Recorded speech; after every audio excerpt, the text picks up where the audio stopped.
The hidden chamber. Jace ran down the narrow tunnel, his boots slipping on loose stones. Behind him, the patrol's voices echoed, sharp and cold. Search every level, one shouted. He held his breath and pressed himself against the wall. He could hear his own heart beating, fast and loud. He had never meant to come this far into the old city ruins. He had only wanted to find scrap metal to sell, but now he was running for his life. The patrols did not care why he was here. They only cared that he was from the lower districts. That was enough to call him a thief. He waited until the voices faded, then stepped carefully around the broken stones. The tunnel grew darker with every step. Jace switched on the small light. On his wristband, a pale beam cut through the shadows, revealing ancient walls covered in strange symbols. He had never seen writing like this before. It looked older than anything in the archives. He should have turned back, but something pulled at him, a feeling he could not explain. He took another step, and the floor shifted under his boot. With a low rumble, the stones moved aside, opening a square hole just wide enough for him to fall through. He didn't have time to grab the edge. He dropped into darkness. Jace landed hard on his side. Pain shot through his arm and ribs. He lay still, gasping, waiting for the world to stop spinning. After a moment, he pushed himself up. His wristband light flickered but did not go out. He lifted it, shining it around the space. He was in a chamber, unlike any he had ever seen. The walls were smooth and black, made of a metal that glimmered softly. Dust lay thick on the floor, untouched for centuries. In the center of the room stood a stone pedestal, and on it rested a sword. Jay swallowed. The sword was old. He could see the rust along the blade, the cracks in the hilt, but even broken, it looked important. He took a step closer. Symbols were carved into the pedestal, the same ones he had seen in the tunnel.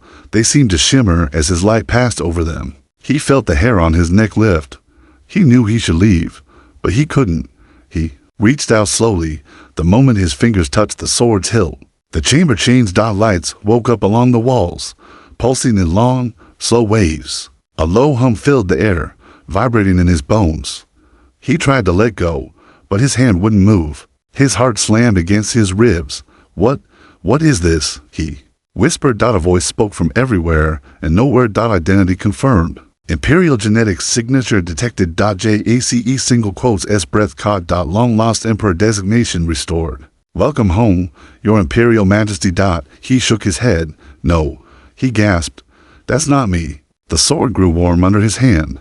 The hum deepened. Command authority reactivated.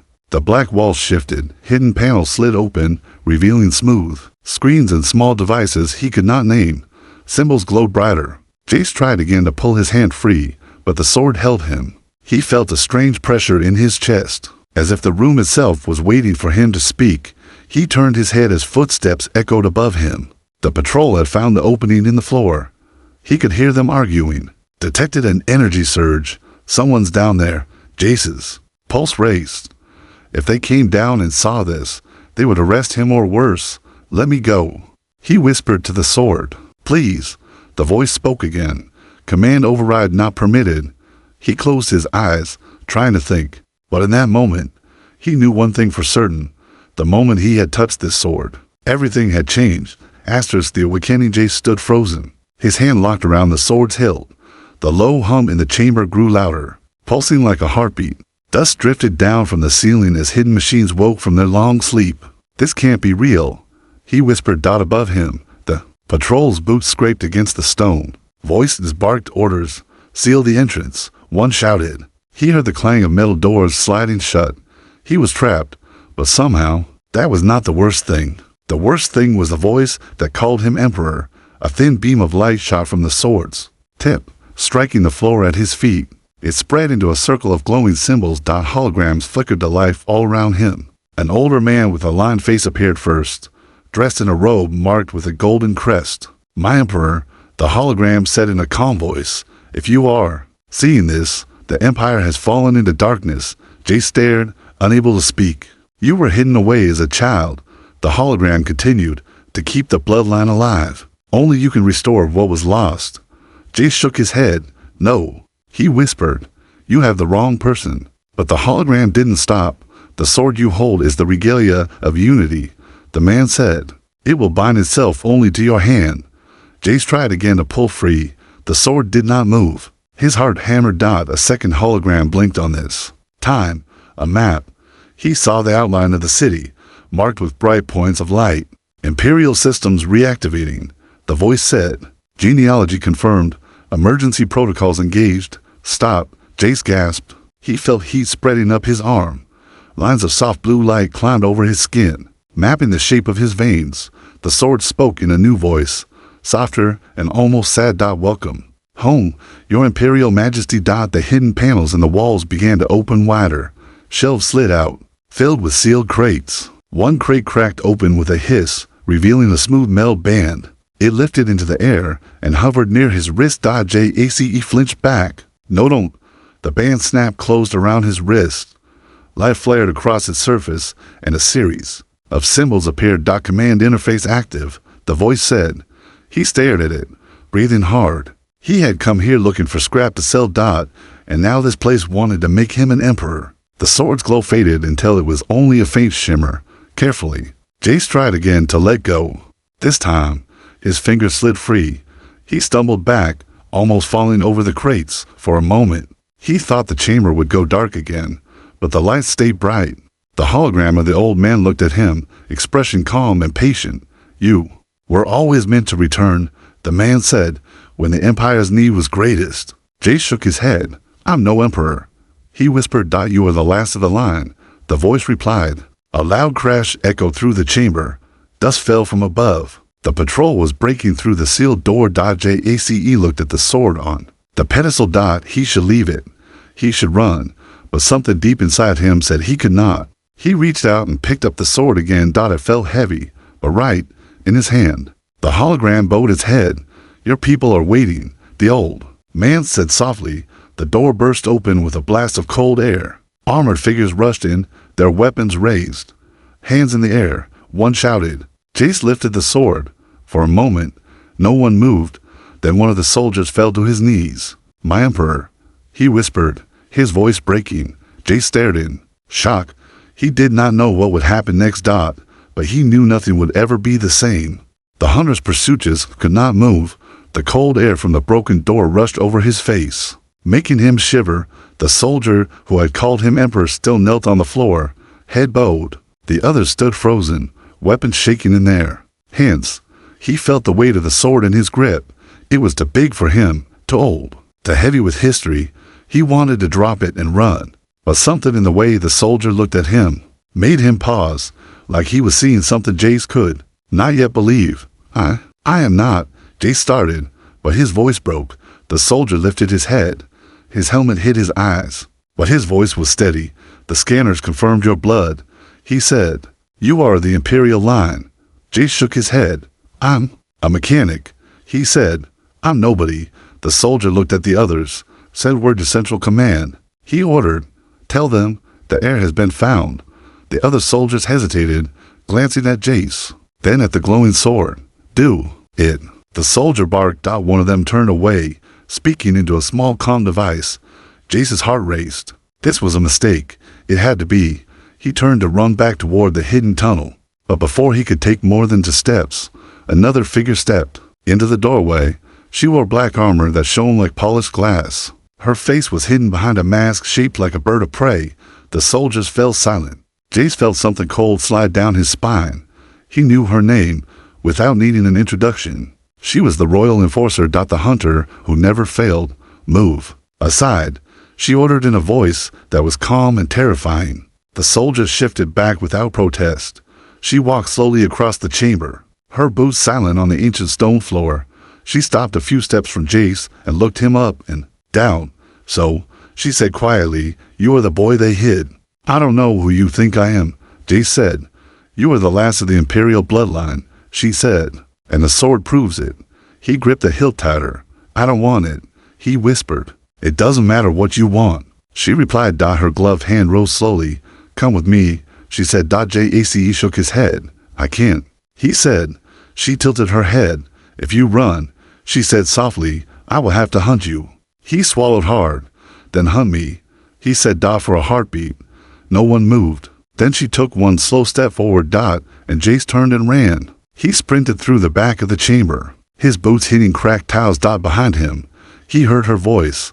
Seal the exits. She ordered. Heavy doors began to close all around the ruin. Stone ground against stone. Jace darted between falling slabs, his breath loud in his ears. He did not look back. He found a narrow staircase and ran down it, deeper into the dark. The sword glowed faintly in his hand, guiding him. He reached another chamber, smaller than the first.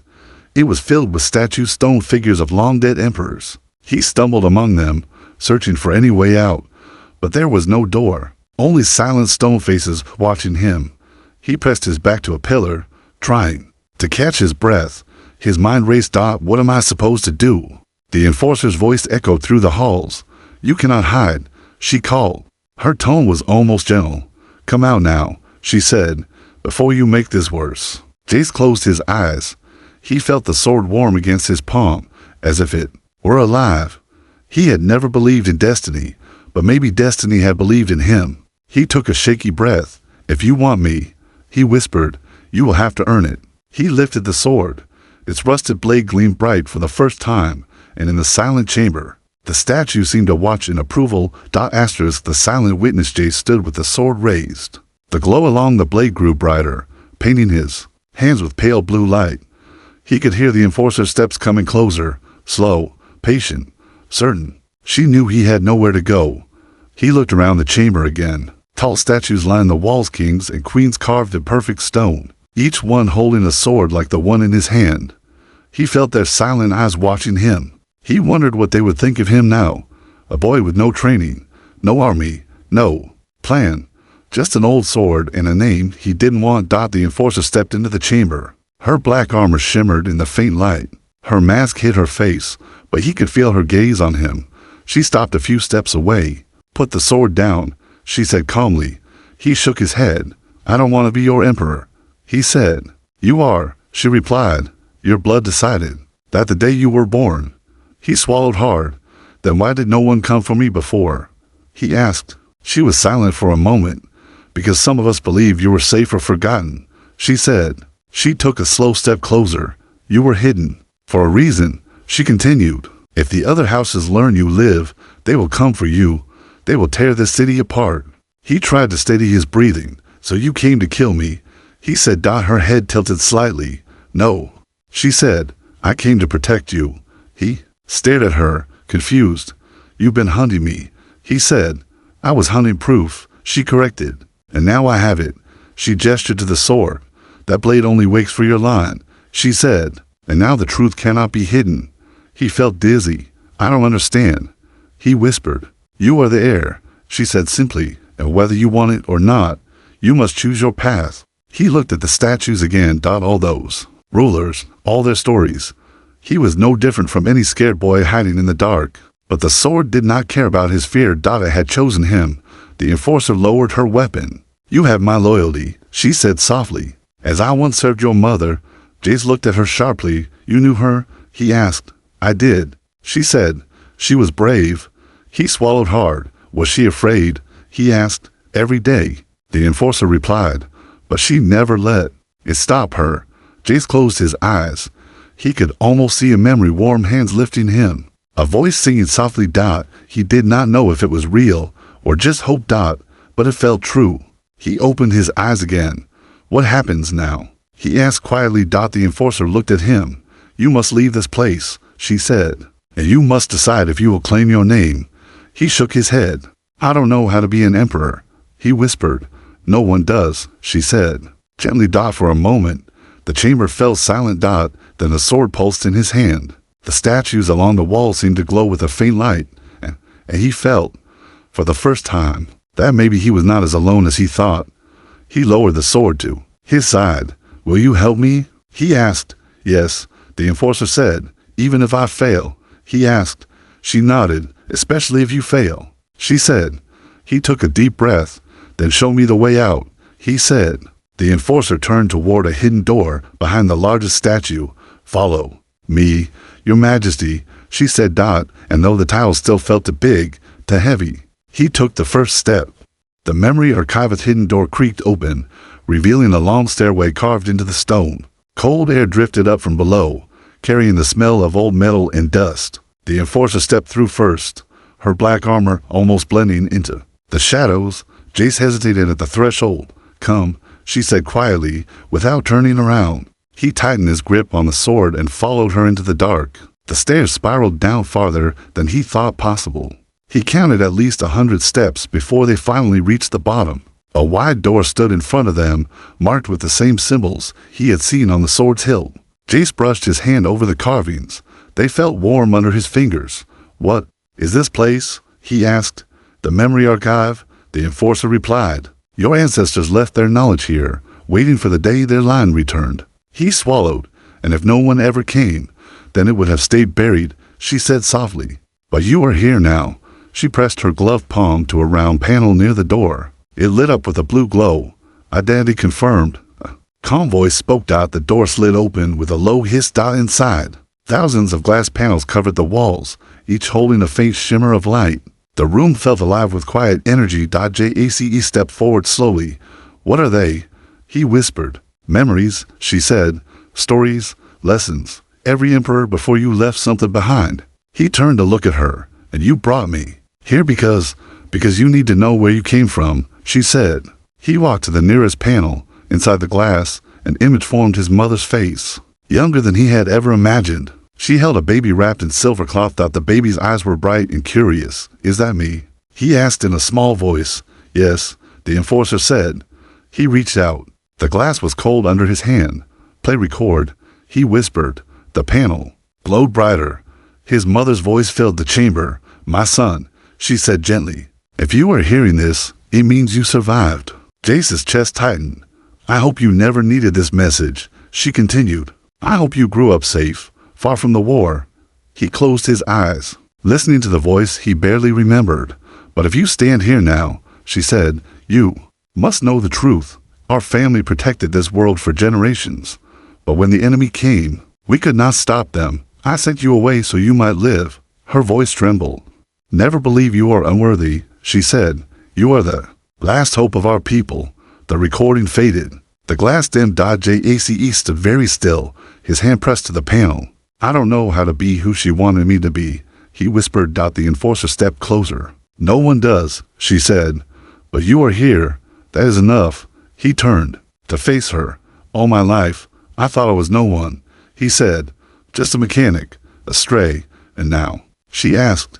"Now I don't know what I am," he admitted. She tilted her head. "You are still Jace," she said softly. "The rest will come."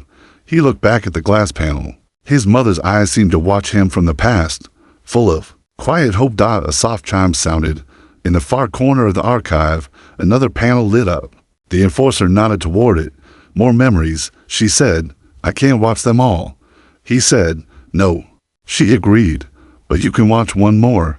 He walked to the glowing panel. This time, the image showed a tall man in armor. His grandfather, perhaps. "Play record," Jay said.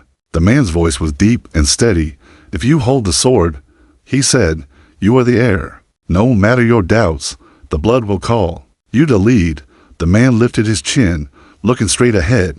"When you feel weakest," he said, "remember this courage is not the absence of fear. It is the choice to stand anyway." The image faded. Jace stood in the quiet chamber, the sword heavy in his hand. And for the first time, he felt something stronger than fear. He felt purpose. Asterisk, the uprising begins. Memory archive door slid closed. Behind them, Jace stood in the narrow hallway, the sword resting against his shoulder. He could still hear his mother's voice in his mind. "Never believe you are unworthy." The enforcer watched him in silence. Her black armor caught the faint blue light that glowed along the walls. "We cannot stay here," she said quietly. "Where will we go?" Jace asked. "Someplace safe," she said. "And then, you must decide what comes next." He shook his head. "I don't know how to lead anyone," he whispered.